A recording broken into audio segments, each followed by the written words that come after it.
বিশ্বকবি রবীন্দ্রনাথ ঠাকুর আমাদের জীবনে সর্বক্ষণ বিরাজমান। দিনের শুরু থেকে শেষ পর্যন্ত তার অস্তিত্ব অনুভব করি। দিনের শুরু হয় রবীন্দ্রনাথকে নিয়ে, শেষ হয় রবীন্দ্রনাথকে নিয়ে। প্রেমে পড়লেও সাথে থাকেন রবীন্দ্রনাথ, আবার দুঃখ পেলেও সঙ্গী হন তিনি। প্রতিটি মুহূর্তে আমাদের অনুপ্রেরণা আমাদের এই কবিগুরু রবীন্দ্রনাথ। রবি ঠাকুরের জন্মতিথিতে ওনাকে সশ্রদ্ধ প্রণাম জানিয়ে আজকের নিবেদন কবিগুরুর লেখা লুকোচুরি।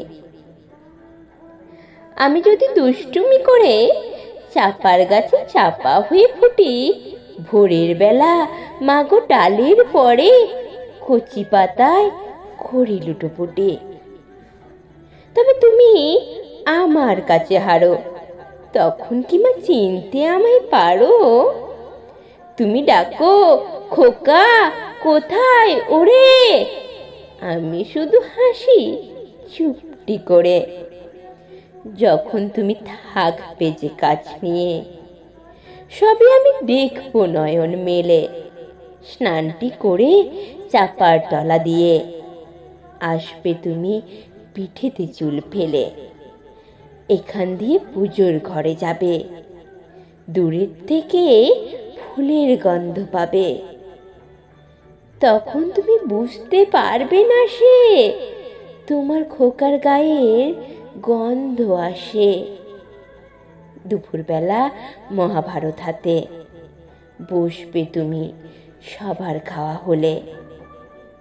গাছের ছায়া ঘরের জানালাতে পড়বে এসে তোমার পিঠে কোলে। আমি আমার ছোট্ট ছায়াখানি দোলাবো তোর বইয়ের পরে আনি।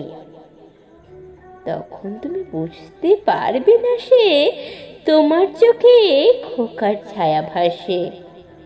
সন্ধ্যাবেলায় প্রদীপ খানি জেলে যখন তুমি যাবে গোয়াল ঘরে, তখন আমি ফুলের খেলা খেলে টুপ করে মা পড়বো ভুঁয়ে ঝরে। আবার আমি তোমার খোকা হব, গল্প বলো তোমায় গিয়ে কব।